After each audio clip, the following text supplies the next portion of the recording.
And of course, preamble, you break the word down.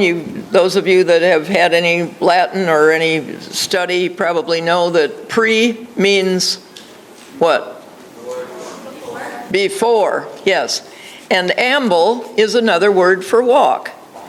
So a preamble is a part of a document that walks before it and explains who it applies to or who connected to whom or whatever. And this is true of any law that's passed or anything like this. It should always have a preamble. And this one we used to do at flagpole, and perhaps sometime we'll resume that. We the people of the United States. They're all going to say it with you. Stand up at this point, please. Page 1, top word.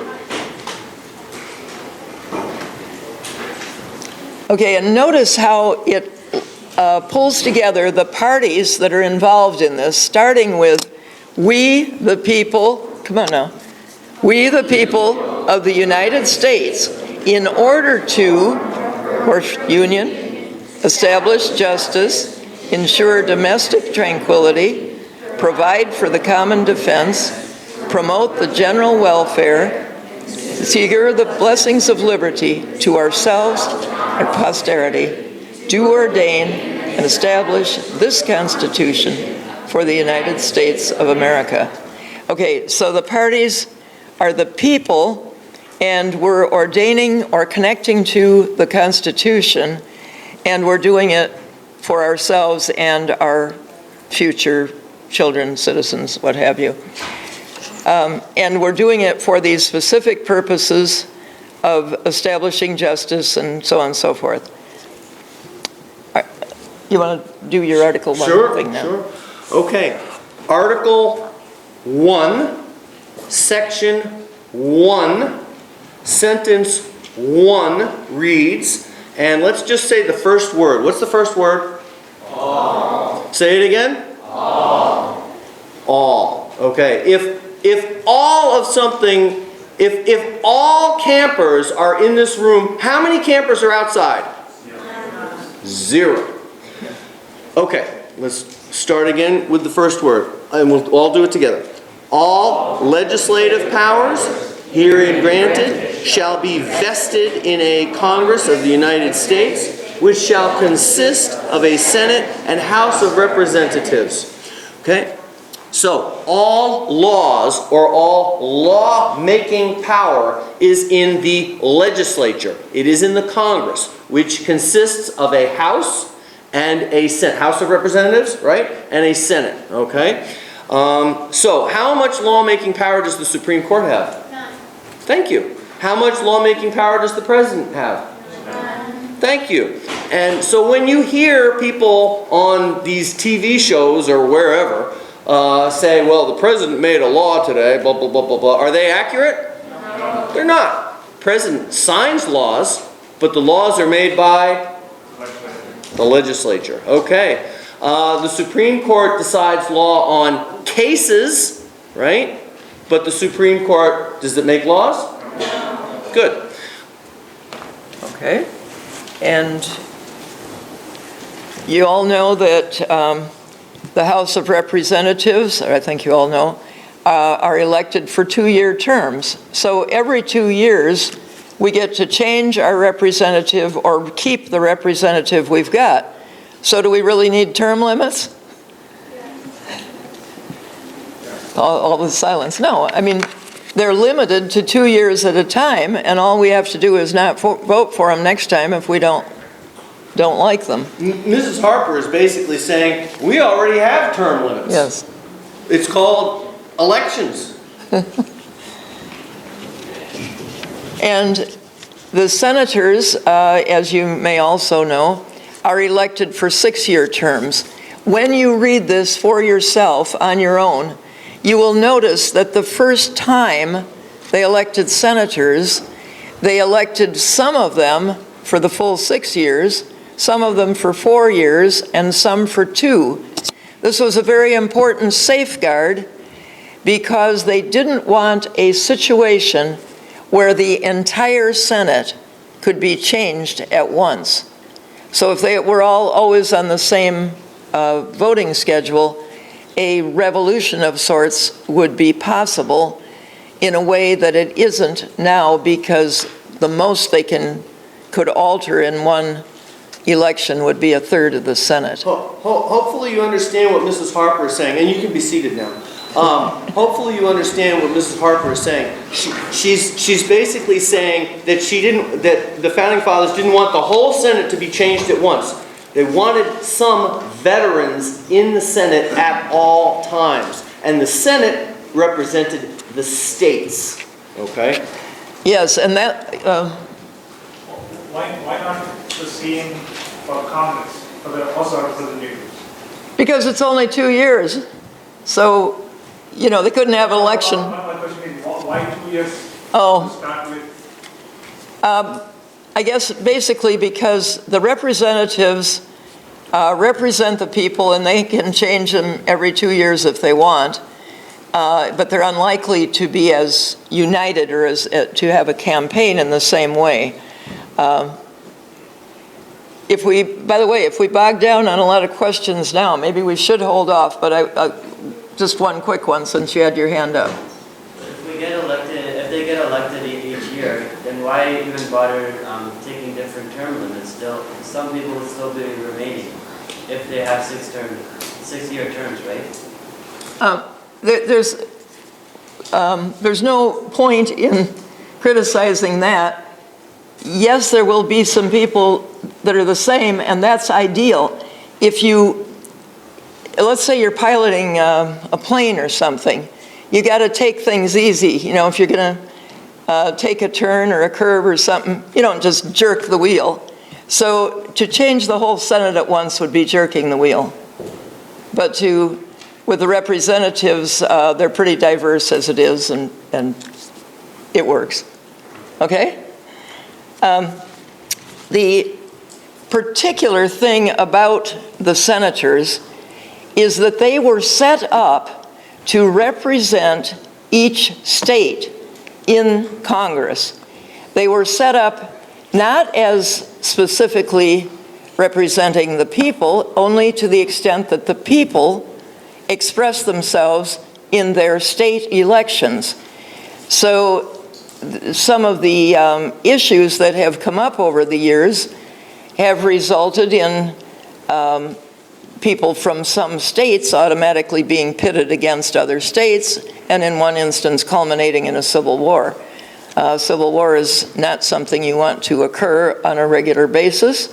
And the idea of the states, the states were the original governments of the people, the colonies first and then the states. And as such, the election of senators is a different thing. It is not just another popularity contest, which can be what the elections to the House of Representatives are. However, in the 1960s, when people were feeling particularly revolutionary and foolish in this country, and when education had been going downhill for some time, they got some different ideas. And there was another point where in 1912, 13, 14, 15, during the Wilson administration in particular, there were a lot of things done that were detrimental to the country. And in fact, we have some laws and taxes which are specifically in the 10 planks of the Communist Manifesto. The federal income tax is an example of that. The Constitution originally did not allow the federal government to directly tax people in the states. They counted the people and then taxed the states accordingly. But that would be figuring the states had the benefit of the labor and presence of these people, whatever their inventions or manufactures were to the good of the state. And the state, therefore, would be assessed by the federal government on that basis. But the second plank of the Communist Manifesto says that there shall be a heavy or progressive graduated income tax. So that's a bad idea that took traction. It was one of the things that happened in 1913 under Wilson, and it was the 16th Amendment. But the one about the Senate is the 17th Amendment, and it was equally or perhaps more detrimental in the short run, or maybe in the long run, because that's the actual time that they changed the election to just, and by the way, I'm sorry, I didn't prepare real well for this situation, but the original Constitution with the election of senators by the states was replaced by the 17th Amendment, and instead of being elected by or chosen by the state legislatures, which already represent the people more directly. In other words, in my state of Michigan, there were mining interests in the Upper Peninsula, and there were manufacturing interests in Detroit, and so on, furniture and lumbering in the western part of the state and northern. These different interests, as well as the interest in preserving the Great Lakes, because you may or may not know, but the Great Lakes, Lake Michigan in particular, is used by diverting some of its water to go down the Mississippi Valley. It's used to flush Chicago. So it's in Michigan's interest not to let too much get diverted, or not to have pipelines built to Arizona and New Mexico to fill their deserts with blooming green things and drain Lake Michigan, so on. So there's reasons for this stuff, and that's one of the things that I think we want you to do here, is not just know the words, but it's very important to know the words, but to also know why things occur the way they do, and what those experiences of colonists under England were, and the other people who came from other countries, in many cases had even more stringent rules to deal with. So a lot of the detrimental changes in this country have come about cumulatively, and we are increasingly getting on wrong tracks. You've probably heard that at home from your folks on various subjects. Anyway, I didn't mean to go that long. Maybe take section 7, sentence 1. Okay. Okay, on page 5, section 7, the first sentence. And campers, stand up for this, please. Okay. Starting with all bills. All bills for raising revenue shall originate in the House of Representatives, but the Senate may propose or concur with amendments as on other bills. Okay, how many bills originate in the House of Representatives? How many bills, guys? All right. Male campers, how many bills? Good. All right. You can be seated. This is a special. Yes. Oh, okay. This is a special power.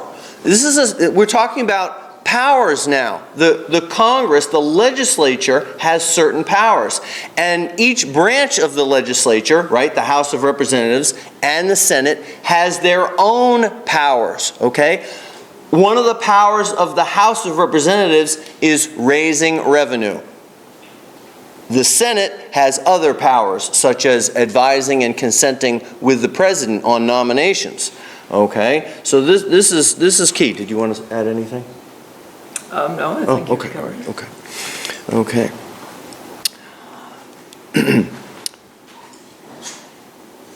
Let's read the next sentence. You can be seated. You can stay seated. Every bill, starting with every bill which shall have passed the House of Representatives and the Senate shall, before it becomes law, be presented to the President of the United States.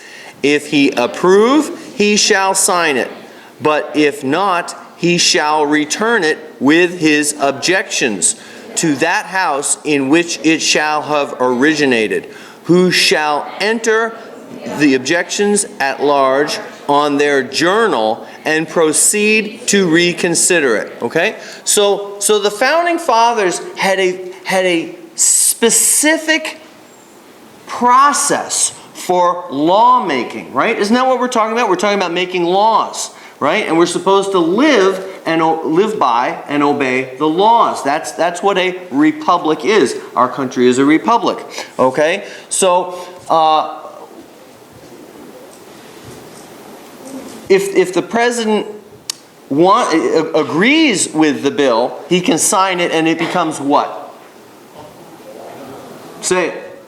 Law. It becomes a law, okay? But he can also, as we just noted, make objections and send it back to Congress. Then they have to vote on it again. Now, with his objections included, Congress might not want their own bill back. So they might because they're going to have to vote on it again, first in the House, then in the Senate. Then it comes back to the President again, okay? But it might not become a law because it might pass the House, but then the Senate gets it and says, well, with these objections, we don't like this bill anymore, and they might not pass it. Or they might like the objections and forward it again to the President, and then he signs it and it does become law. So you see the process is purposefully difficult, okay, for bills to become laws, because the founding fathers didn't want lots and lots of laws. But they created a very specific process where if something was important, it could work through, everybody got their say, the House got their say, the Senate got their say, the President got his say, and they could all go through the process again to make sure that law was made correctly. Yeah. Just a little clarification there. You notice that all legislation goes through Congress, but when we were talking about the last thing where we used all, it was all bills about raising revenue or taxes. So those bills would be returned to the House, but other bills on other subjects might be returned and originated in and returned to the Senate. So that was all I wanted to clarify, because at first glance you say, well, wait a minute, this was all, and this is all, how come they had to say that? But it works. Move ahead to page 6, please, at the very top, section 8. Okay. It's close to the top of the page, section 8. Okay. I'll just read this for the moment here. The Congress shall have power to lay and collect taxes, duties, imposts, excises, and to pay for the debts and provide for the common defense and the general welfare of the United States. But all duties, imposts, and excises shall be uniform throughout the United States. Okay? So they're creating this government for the people, and they want to make sure that one state, there isn't a prejudice against one state over another. Do you see that? Okay, so all impost duties and excises shall be uniform, meaning the same. What were you going to say? Mm-hmm. And just another thing, the word welfare has taken on a modern meaning in the last two-thirds of a century or more. But prior to that, welfare could be translated as well-being or, generally a good situation.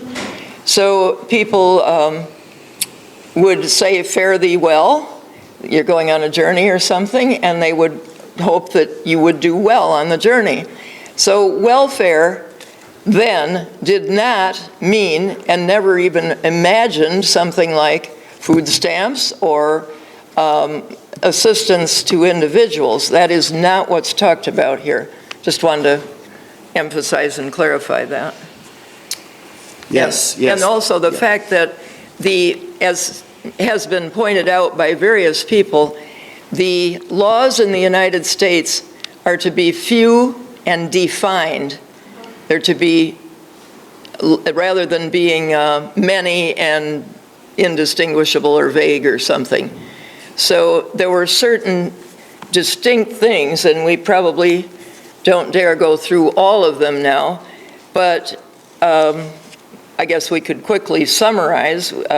He's already mentioned all the taxes and the borrowing and the paying back. And while borrowing and getting in debt sounds like a bad thing, it isn't entirely, because when George Washington was trying to feed the troops and so on, they desperately needed money. And so there were diplomats going to France and Holland and Spain and other places trying to raise some money to get us through that situation. And of course, it was paid back eventually. And there were times when we did not have a debt. I once had a breakdown that went through like 1898, and there was, every time there was a conflict, there'd be borrowing, and when it was resolved and peaceful production was going on, it would be lessened to zero or very low. But anyway, so this basically, the rest of this section, and it's interesting to read through it, your post offices, your book rate, your other things, patents and copyrights and so on.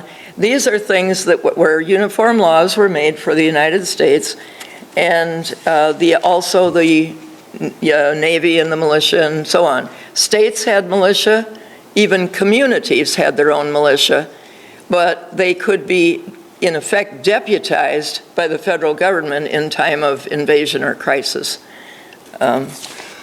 And of course, crisis is a dangerous word, as we've learned. They can make up a crisis and impose rules, or at least they think they can. If you go down to the third paragraph, we're going to read that together. It starts with to regulate commerce, okay? To regulate commerce with foreign nations and among the several states and with the Indian tribes, okay? So we're reading powers that were specifically assigned to Congress by the Founding Fathers. Founding Fathers are saying, we're creating a new government, and we're telling you this is your job, okay? You campers understand that? Okay? All right, so this is the job of the legislature, to regulate commerce.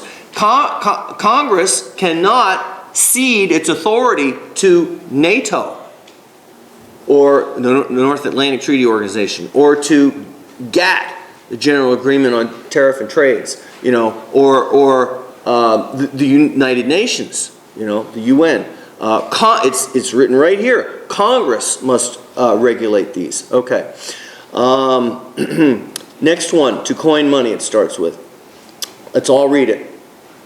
To coin money, regulate the value thereof, and of foreign coin, and fix the standard of weights and measure. Okay? So, does it say print money? No. What does it say? Coin money. Okay? So, these are constitutional. Okay? Well, they would be if they were silver. Right. Is this constitutional? No.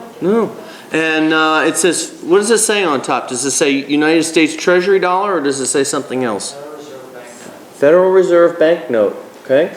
So Congress in 1913 donated or gave away its own authority, which is written right here, okay, to coin money and regulate the value thereof, gave its authority away to a private bank. Congress was hoodwinked, or enough members of Congress were hoodwinked, okay? And it's been like that for over 100 years. Of course, the Federal Reserve has who knows how many times the Federal Reserve has been audited? Zero. That's right. But I'll bet your parents or grandparents have been audited. Do you think that it's more important that somebody with $100,000 is audited, or do you think it's more important that somebody dealing with $50 trillion be audited and account for where they put their money? Which one do you think is more important? The latter, yeah. But, so that goes to show you what's actually going on. All right. Could I just add one thing on the money? If you have so much as a dollar bill, so-called, in your possession, and you look in the, up in this section of it, you will find wording that says, now it says, legal tender for all debts, public and private. So if somebody says something costs $1 and you offer that, they have to accept it in trade because it's legal for all debts, public and private. It used to say legal for all debts, public and private, and redeemable in lawful money at the United States Treasury or any Federal Reserve Bank. It's just a difference. Yeah. Because they're This recognizing. tiny writing right down here. Because the banks would create the pay, way back 150 years ago, the banks would create the money, the paper that is, and you would take, when you wanted to go get your real money, your gold or your silver, you'd take your note back to the bank, you'd give them the note, and they'd give you back your silver or your gold. And they would get theirs from the Fed or the, Right. the Yep. U.S. Treasury. Okay. So, the next one, to provide for, okay? Let's all do it. To provide for the punishment of counterfeiting the securities and current coin of the United States. Okay? So,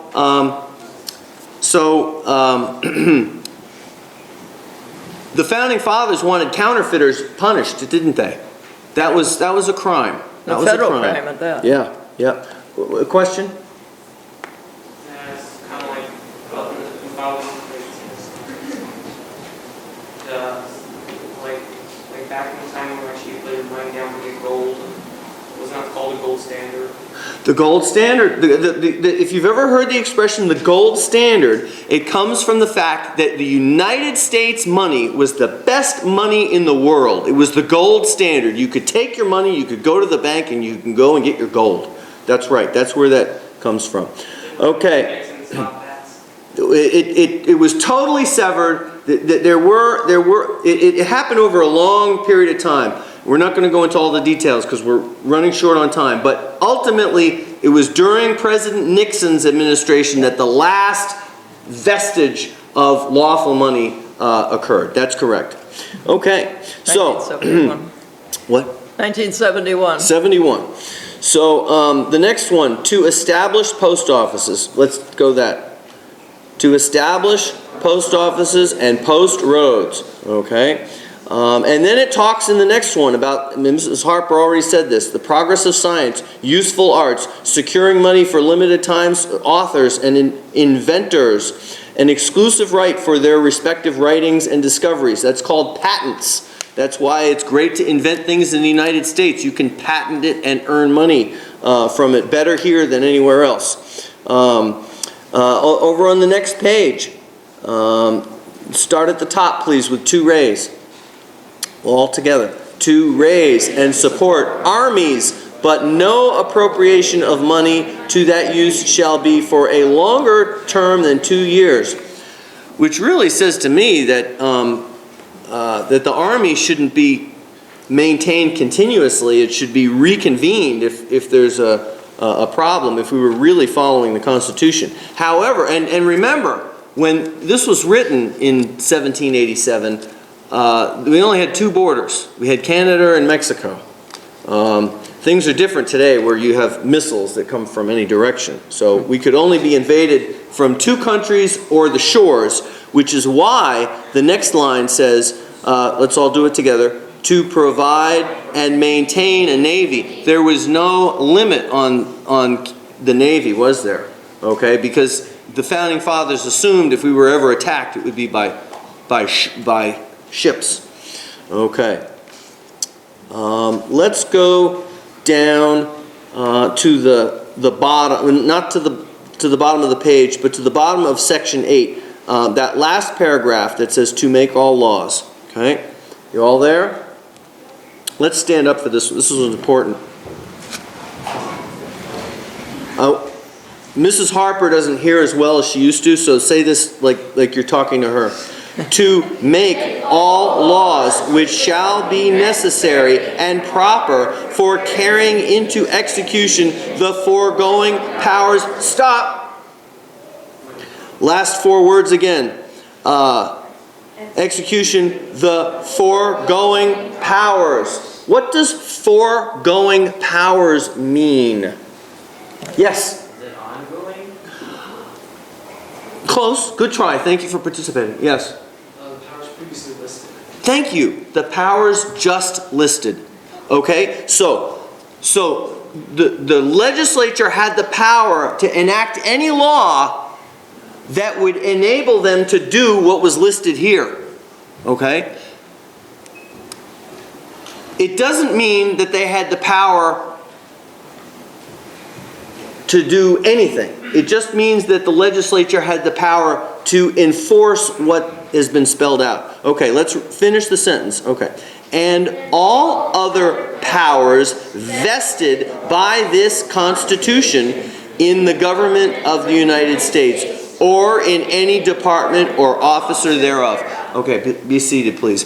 This is one of the key passages in the Constitution. That, along with Article 1, Section 1, Sentence 1, okay? We're talking, these are among the most major remarks in the Constitution, because Congress makes laws about things all the time that are not listed in this section or in the other sections of the Constitution. Okay, please pay attention back there. Thank you.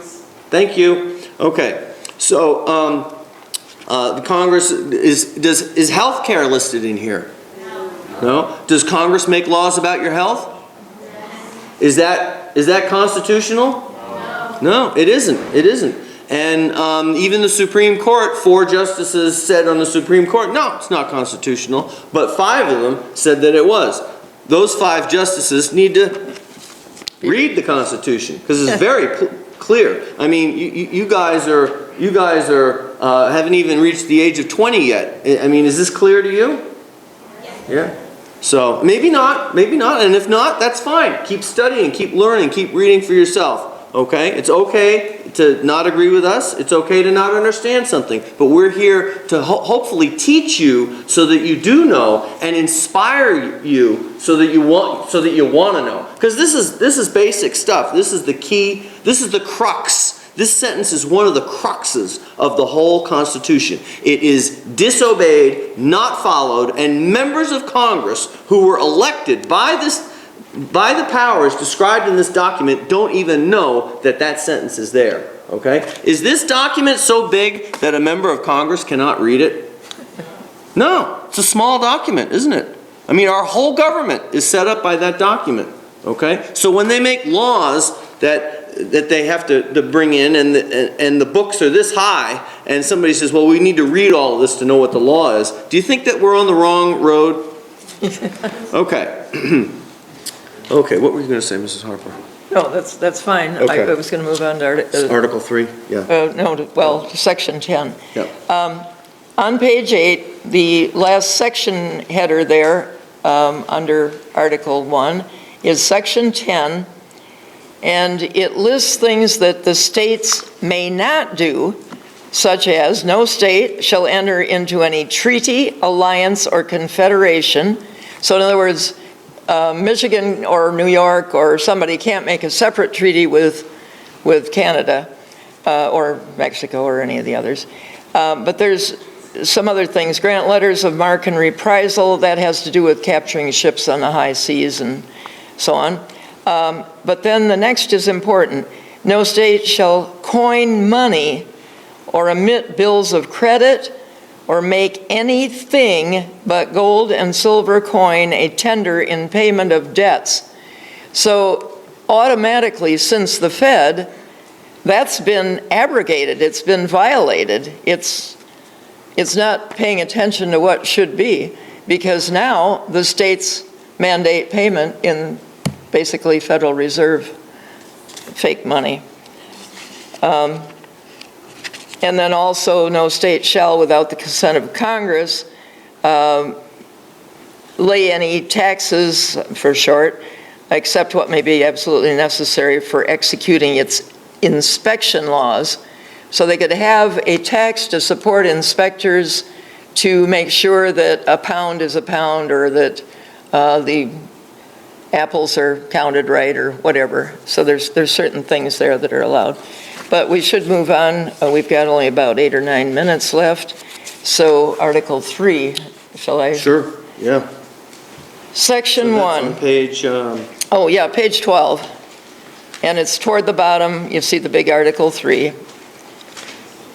Section 1, the judicial power of the United States shall be vested in one Supreme Court and in such inferior courts as the Congress may from time to time ordain and establish. Right there is one of these checks and balances that you hear about. Congress can make or establish courts.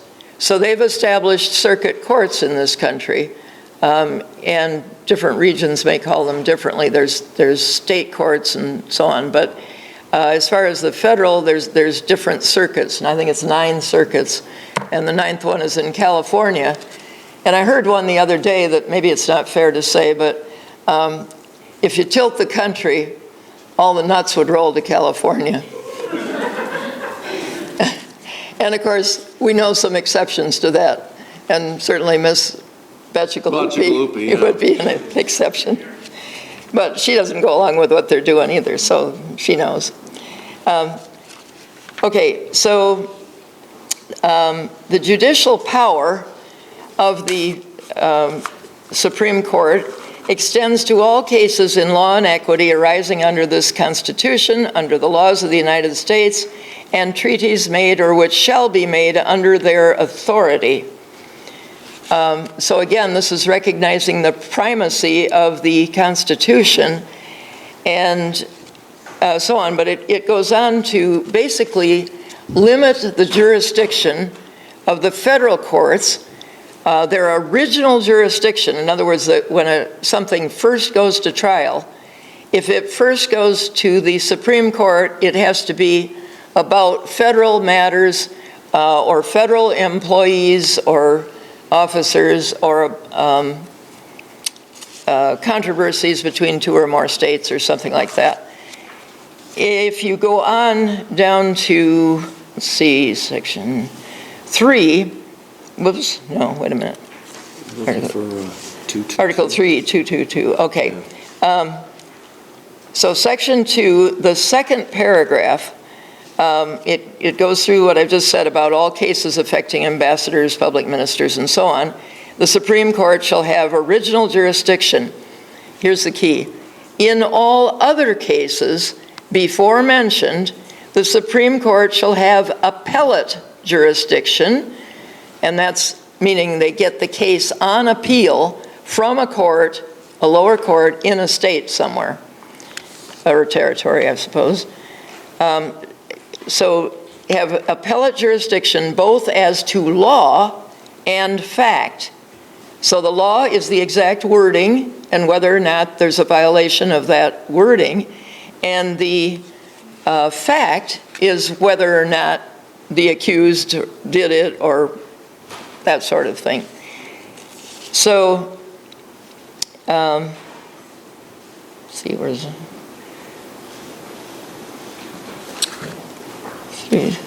I'm not seeing the words that I'm looking for here, and I know they're here. It's, Looking for under regulations as the Congress shall make. yes. Both as to law and fact, with such exceptions and under such regulations as the Congress shall make. So just supposing that you guys were sitting in Congress in 1973, was it, when Roe v. Wade came up? Yes, yes. Yep. Okay. Supposing you had said to the Supreme Court, you guys can't touch this. Domestic law, state law, would apply to anything, wait a minute.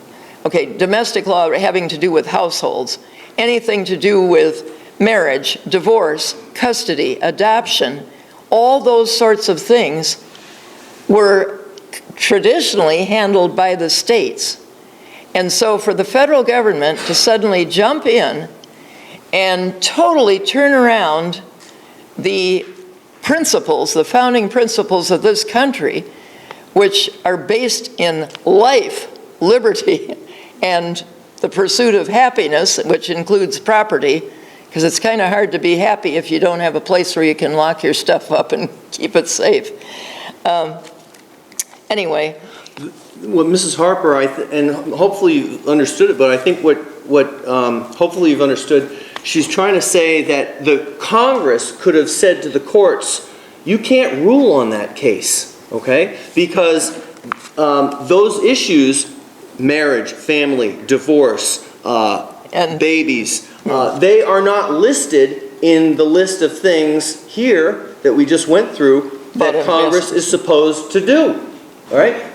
The Founding Fathers said, you're supposed to take care of all these things, patents, Army, Navy, post roads, coin, money, etc., etc. The Founding Fathers said, okay, Congress, you do these things. And then that last line, it says, we'll read it again.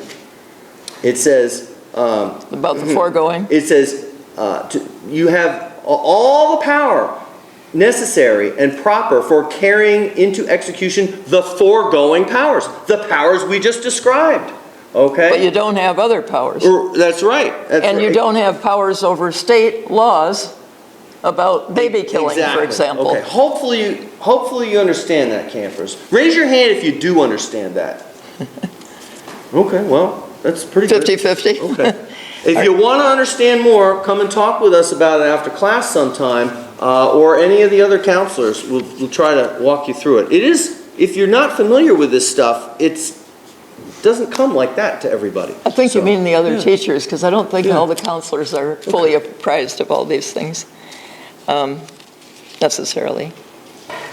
Okay, so I'm sorry, I failed to look in your direction. How's the time? 2 minutes? You want to take questions? See if we have Yeah, any questions, specific questions? Yes, Camper. So I remember from the Section 8, it says that the military cannot be continually maintained for a term more than 2 years. And hasn't the U.S. spent most of their money on the military? And it's been more than 2 years. But they have to appropriate every 2 years. What does that mean exactly? Let's say they take a certain number of billions or whatever it takes, and they appropriate it, and it's running out in, say, 3 months. Then they have to take up a bill and renew it in order to keep up that perpetual war machine, whether or not they're making war.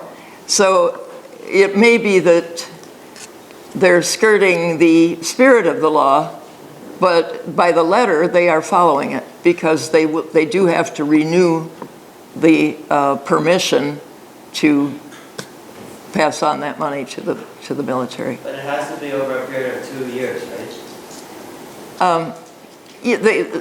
Right, and they may do overlaps. Let's say they start some in January, so 2 years later in January, that one's got to be renewed. But if they started a different one in June, then 2 years from June, it's got to be renewed. So that they can carry it smoothly, so nobody, misses supper on the 365th day or whatever, or they double that for 2 years. There's ways to deal with it, but the idea was that they had to stop and think every 2 years about a particular thing. So there can be many appropriations then? If you said it was overlapping. Well, that's not contrary. As long as a particular expenditure is for a certain time. It doesn't say that the world stops at the end of the second year. Okay. Any other questions? Oh, we're out of time, actually. Yeah. Okay. Campers, we thank you very much for your attention.